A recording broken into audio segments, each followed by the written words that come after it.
La saga della venuta di Ruggero d'Altavilla in Sicilia è stata raccontata in 1000 modi diversi.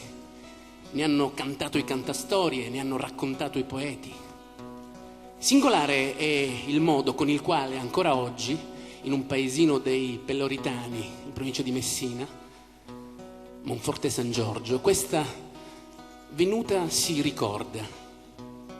Per 20 giorni, dal 17 di gennaio al 5 di febbraio, proprio stasera è l'ultimo giorno, un campanaro ed un tamburino si ritrovano sotto la chiesa di Sant'Agata, ne risalgono il campanile e danno vita a qualcosa come 36 ritmi diversi che stanno a simboleggiare l'arrivo di Ruggero d'Altavilla e la smammata dei Saraceni. Il nome che viene dato a questa usanza è anch'esso curioso, è la catabba.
Levaticci mano, non mi passate te!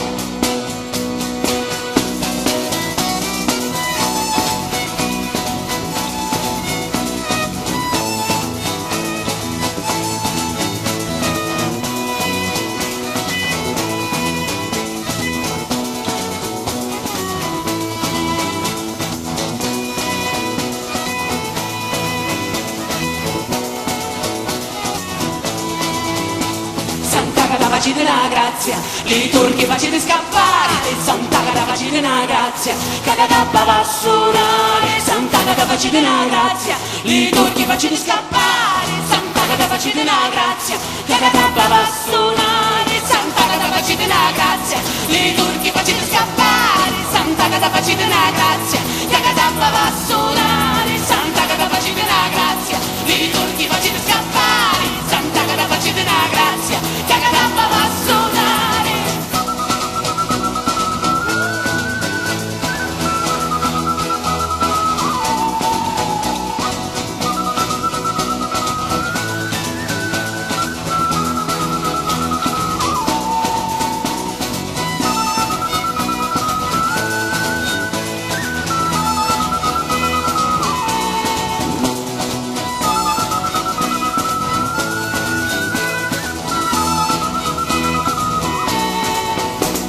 Arrivano lì cavalli, partono lì camiti, i normanni sono vicini, smammano i saraceni. Arrivano lì cavalli, partono lì camiti, i normanni sono vicini, smammano i saraceni.